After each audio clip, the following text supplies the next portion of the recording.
Pulau Bali atau Provinsi Bali dikenal secara luas sebagai Pulau Dewata dan memiliki keindahan panorama alam yang luar biasa. Seperti halnya daerah di Indonesia lainnya, Pulau Bali juga pernah menjadi medan pertempuran antara pejuang Indonesia dengan Belanda. Pertempuran yang cukup terkenal di Pulau Bali adalah Puputan Margarana, yang artinya adalah perang penghabisan atau serangan sampai mati.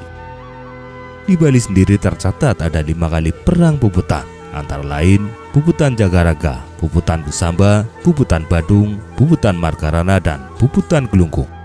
Seperti apa ceritanya? Tonton terus video ini sampai selesai. Setelah kekalahan Jepang di Pasifik tahun 1945, Kerajaan Belanda berusaha untuk menduduki kembali seluruh wilayah Hindia Belanda yang dulu dirampas oleh Jepang. Namun saat itu Hindia Belanda telah diambil alih oleh Negara Kesatuan Republik Indonesia melalui sidang PPKI dan proklamasi kemerdekaan tanggal 17 Agustus 1945. Belanda tidak begitu saja bersedia menerima pembentukan Republik Indonesia, dan berbagai cara dilakukan untuk meruntuhkan perlawanan rakyat Indonesia. Tak terelakkan lagi, pertempuran antara para pejuang Indonesia melawan Belanda meletus di seluruh negeri termasuk di Bali. Tahun 1946, wilayah Bali merupakan daerah kekuasaan Tentara Republik Indonesia TRI Resimen Sunda Kecil yang dikomandani oleh Letnan Kolonel I Gusti Ngurah Rai. Pasukan ini dikenal sebagai Ciung Wanara yang berkekuatan sekitar 13 kompi dan tersebar di seluruh Pulau Bali. NICA melalui Kapten JPT Konik sempat mengirimkan surat perundingan kepada Komandan Resimen Sunda Kecil. Letkol Rai hanya membalas, jika selama Belanda masih bercokol di Bali, maka para pejuang Bali akan terus melakukan perlawanan. Rai juga menambahkan, jika Bali bukan tempat perundingan. Perlu diketahui bahwa Kapten Konik tidak lain adalah atasan Letkol Rai sewaktu masih bertugas di Korps Prajoda KNIL. Dan Konik ini juga pernah diselamatkan oleh Ngurah Rai dalam pelarian dari kejaran tentara Jepang. Konik mengira jika Ngurah Rai yang pernah jadi rekannya mudah dibelokkan. Namun perkiraannya salah besar karena Rai telah bertekad untuk berjuang dengan Republik Indonesia, hingga akhirnya membuat 2 orang bekas rekan tersebut menjadi seteru. Tanggal 28 Mei 1946, Letkol I Gusti Ngurah Rai memimpin Lomat, staf MPO DPRI Sunda Kecil ke Bali Timur. Pasukan Ciung Wanara diperkuat oleh Alri Kapten Laut Makarti yang datang dari Jawa. Pertempuran besar dimulai di Tanah Aron pada tanggal 9 Juli 1946. Dalam pertempuran tersebut, pasukan NICA mengalami kerugian yang cukup fatal, yaitu kehilangan 82 prajurit, sementara TRI hanya kehilangan 1 prajurit. Setelah pertempuran selesai, Ciung Wanara kembali melanjutkan perjalanan ke Panglipuran.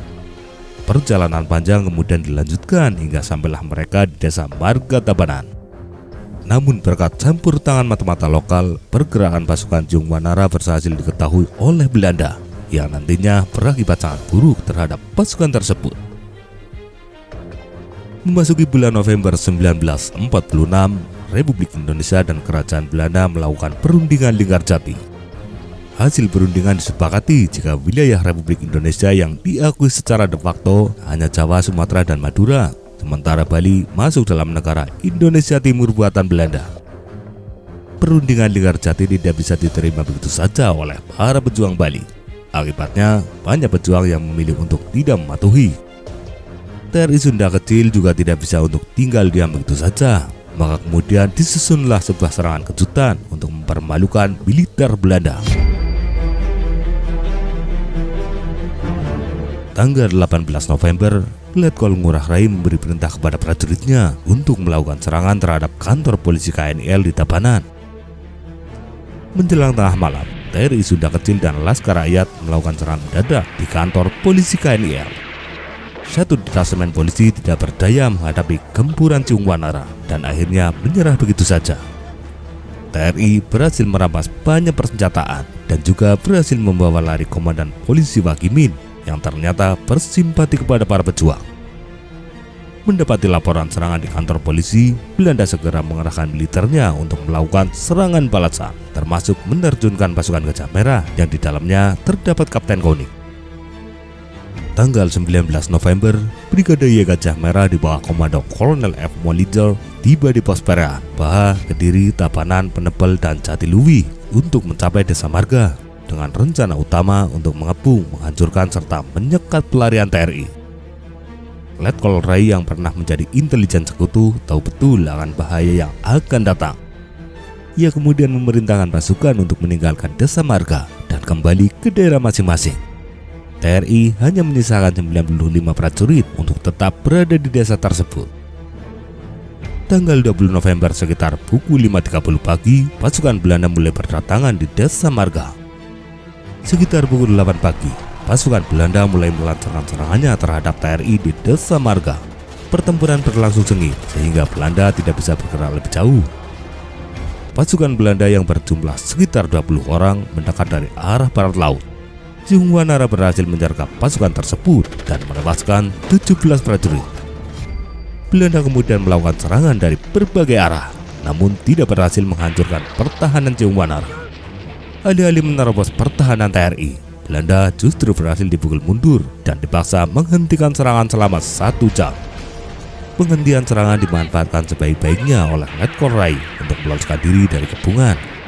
Namun upaya TNI terhenti ketika Belanda mendatangkan pesawat pembom yang segera menghujani mereka dengan bom-bom maut.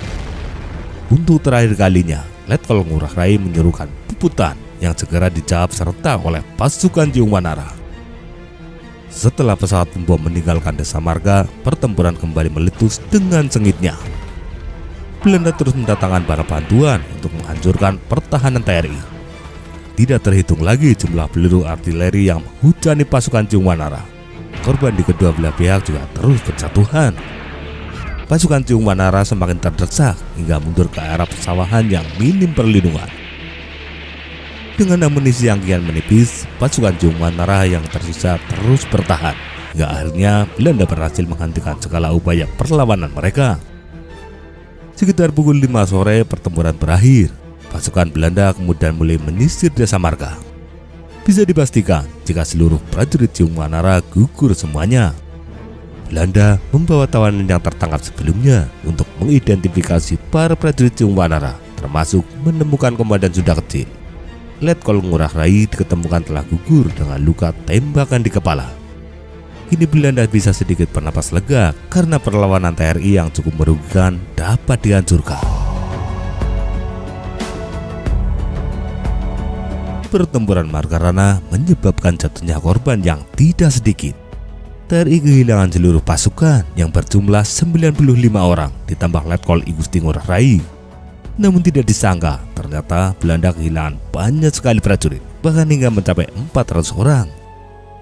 Sulit dibayangkan jika pasukan Jung Wanara yang hanya berkekuatan kurang dari 100 orang mampu menewaskan 400 orang musuh. Itulah hebatnya puputan yang dipadu dengan strategi pertahanan jitu dan intelijen mumpuni Letkol I Gusti Ngurah Rai yang mendapat dukungan penuh dari rakyat. 86 mayat TNI yang berhasil diketemukan kemudian dievakuasi ke Pasar Marga, sementara sisanya diperkirakan hancur oleh pemboman atau disembunyikan oleh penduduk. Sejak gugurnya Letkol I Gusti Ngurah Rai dan terjadinya puputan Margarana, praktis tidak ada lagi perlawanan besar di Bali. Dan kini Belanda secara leluasa memasukkan Bali ke dalam negara Indonesia Timur. Belanda baru angkat kaki dari Bali setelah pengakuan kedaulatan Republik Indonesia tahun 1949.